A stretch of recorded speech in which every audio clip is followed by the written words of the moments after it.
Hello. Hello सत्संग जी। सतसाई जी। एक शंका थी मेरी।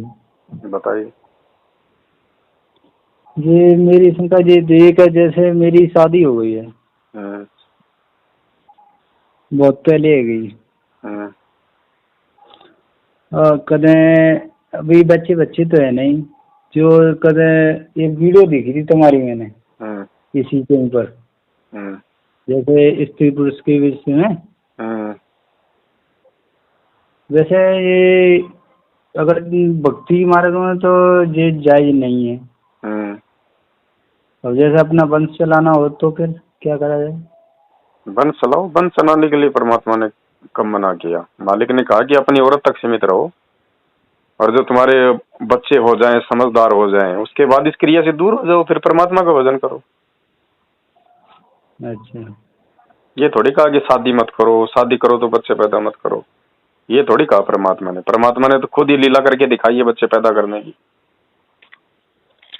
वही तो बात कर रहा हूँ मैं, एकदम मेरे झटका सा लगा। मैं ये कहने का अभी तो मतलब परमात्मा ने ये कहा कि अपने बीज को व्यर्थ में नाश मत करो, संतान उत्पत्ति तक सीमित रहो, और केवल अपनी एक औरत तक सीमित रहो। और जब व्यवस्था जब इस प्रकार की हो जाए कि भाई अब समय हो चुका है, परमात्मा की भक्ति को महत्व देना चाहिए, तो हमने उस अनमोल बीज को भगत जी फिर हमने बर्बाद नहीं करना, ये कहा परमात्मा ने। हाँ, ये तो बात सही है। क्या ये बारी पूरी वीडियो सुनी है मैंने, पूरी बात समझ आई मैंने। मैंने तुमने ये भी बताया है कि जैसे बच्चे समझदार हो जाए तो ये गलत काम नहीं करना चाहिए। मैं पहले एक विषय पे मैं अटक गया। मतलब जैसे अगर शादी है किसी की, उसके बाद में जैसे 20 साल करना, जैसे 30 साल या 25 साल तक होना चाहिए, बाकी बाद में परमात्मा ही नहीं होना चाहिए। देखो, जब आपके अंदर भक्ति प्रवेश कर जाएगी तो फिर उम्र नहीं देखी जाती कि 20 साल बाद में, 10 साल बाद में, 50 साल बाद में।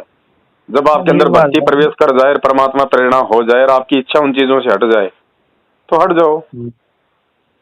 जबरदस्ती का सौदा थोड़ी है कि भाई जबरदस्ती छोड़ना पड़ेगा। जबरदस्ती नहीं छूटती है चीजें। जो भी बात सही है तुम्हारी। अगर नहीं छूटता है तो परमात्मा ने कहा कि केवल अपनी स्त्री तक सीमित रहो, दुराचार मत करो, कहीं और मुंह मत मारो। ये चीज तो जब से मैं ज्ञान सुना, ये चीज तो गलत है। मैं कभी किसी के साथ हाँ, क्योंकि देखो भगत जी, भक्ति मार्ग में स्त्री का जो संग है ना, जो शारीरिक संग है, वो वैसे तो बाधक है।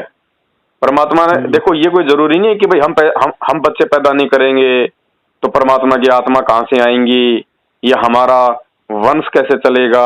ये भी एक हमारी सोच सही नहीं है भक्ति मार्ग में आने के बाद कि वंश कैसे चलेगा। हम यहाँ पे वंश चलाने आए क्या भगत जी? ये तो नश्वर लोक है, यहाँ तो एक दिन सबका वंश समाप्त होना है।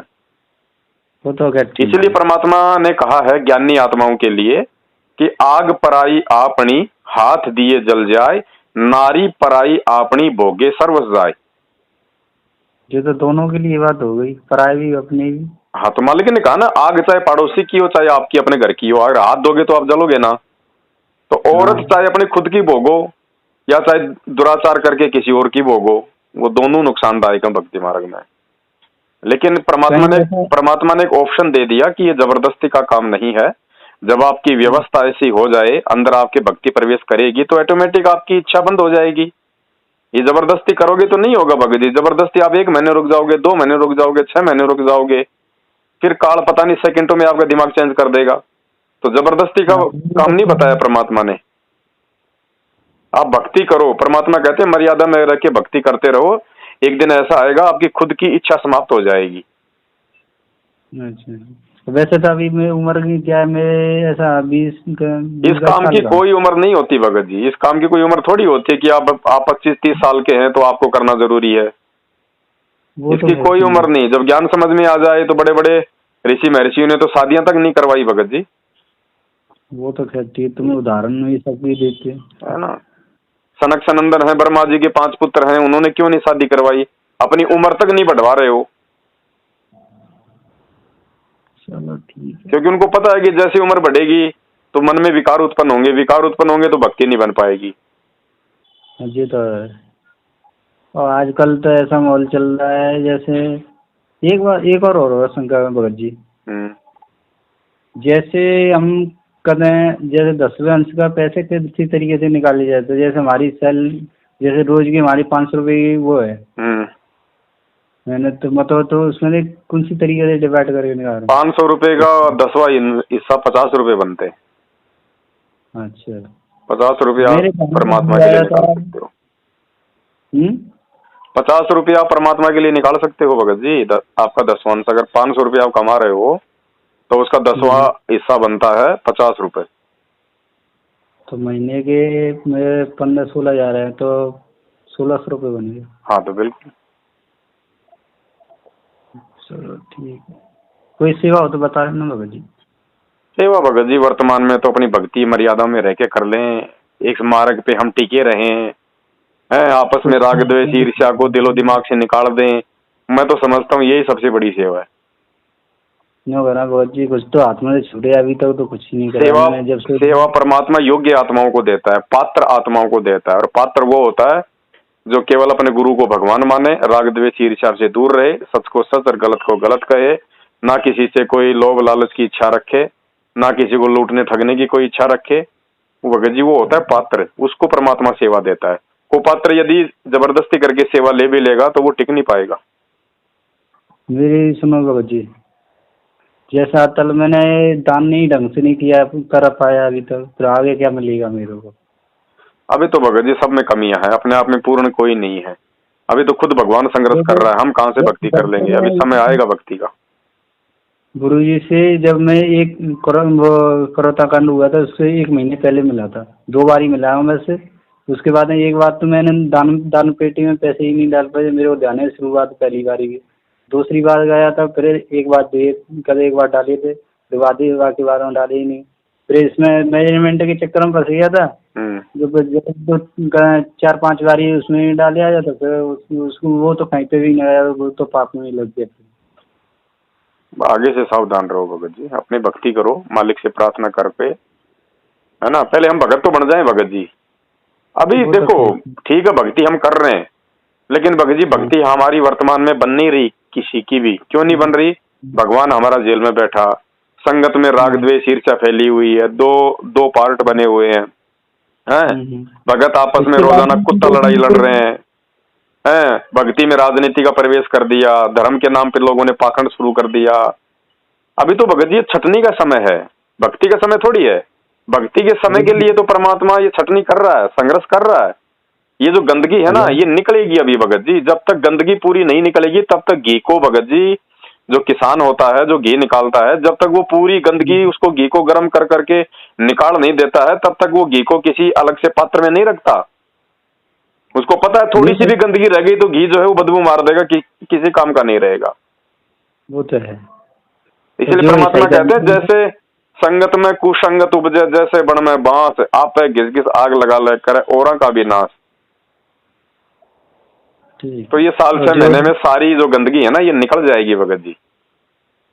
उसके बाद भक्ति करेंगे जब हमारे भगवान आ जाएंगे, पूरी पृथ्वी पे शांति का माहौल होगा, जो जगत में गंदगी है वो भी समाप्त हो जाएगी, भक्तों में गंदगी है वो भी समाप्त हो लेगी, जो परमात्मा चाहने वाली आत्मा होंगी, मान बढ़ाई से दूर होंगी, वो बचेंगी भगत जी, फिर होगी भक्ति। हाँ वो तो है। अभी तो भगत जी परमात्मा ने हमें सतयुग में प्रवेश करवाना है। अब सतयुग में प्रवेश होने के लक्षण हमारे हैं या नहीं है, उसी की तो छटनी हो रही है। 8वीं क्लास से 9वीं क्लास में बच्चा जाता है तो टीचर ऐसे थोड़ी बैठा देता, उसकी परीक्षा लेता भगत जी, ठोक बजा के। अगर 1 नंबर से भी फेल रह गया, एक नंबर से भी फेल हो जाता है तो वो 9वीं क्लास में नहीं जाता, वापस उसको 1 साल दोबारा पढ़ना पड़ेगा। हाँ जी तो बात है। तो परमात्मा हमें भगत जी सतयुग में लेके जाना चाहते हैं, मिनी सतयुग में। तो मिनी सतयुग में जाने के हम काबिल है या नहीं है, इसी की तो छटनी हो रही है। इसी की तो हिसार जेल में बैठ के परमात्मा ज्ञान दे के परीक्षा ले रहा है। अब देख लो राजनेताओं के तो मैनेजमेंट ने तलवे चाट दिए। साथ संगत में कुछ लोग जो सेवा करने के लिए आए थे, लेकिन जब उनको मेवा नहीं मिली तो वो लोग भी अपनी गंदगी फैलाने लग गए। तो ये सबकी छटनी होगी भगत जी, सबकी। हेलो, जो एक वीडियो और बनाई थी, एक और देखी थी मैंने, सुबह से वीडियो देख रहा हूँ तुम्हारी। एक ईसाई धर्म के बारे में बनाई थी, वो भविष्यवक्ता है कुछ बाइबल में लिखे। वो अभी कल आई थी मेरे पास वीडियो व्हाट्सएप पे जी। कल या परसों अपलोड करी थी तुमने जी। वो भी मैं कुछ बोल रहा है कर रहे हैं, उसमें तुमने सही बोला है उसके अनुसार। सही है भगत जी, ये तो परमात्मा ने पहले ही बता रखा है। भविष्य वक्ता तो केवल इसलिए बता रहे हैं ताकि हमारे को विश्वास हो। बाकी गुरुजी ने बता दिया वो गलत थोड़ी है, वो सबसे सत्य है। और ये तो वो भी बोल रहे हैं जो आज के जो पंडित लोग है ना, वैसे जो ग्रह के मिला के बोल रहे, वो यही वाली बात बोल रहे हैं। सारी भविष्यवाणियां परमात्मा के ऊपर है, और परमात्मा संगत के लिए आया है, हमारे लिए आया है। तो भगत जी हम लोग क्या हैं, हम किस पायदान पर खड़े हैं, हम क्या कर रहे हैं, भगवान ने क्या पढ़ाया, हमने क्या सीखा, हम क्या कर रहे हैं। जो अभी वीडियो बनाई डाली ना, उसमें ये बताया कि हम किसी पर दाने पे खड़े हैं, हम कैसे चल रहे हैं। बिल्कुल, ये चीज ज्यादा समझाई तुमने। तो इन चीजों को समझना भगत जी, हमने अपने जीवन में लागू करना है ठीक ना। ठीक है जी, ठीक है। सत्संग। सही।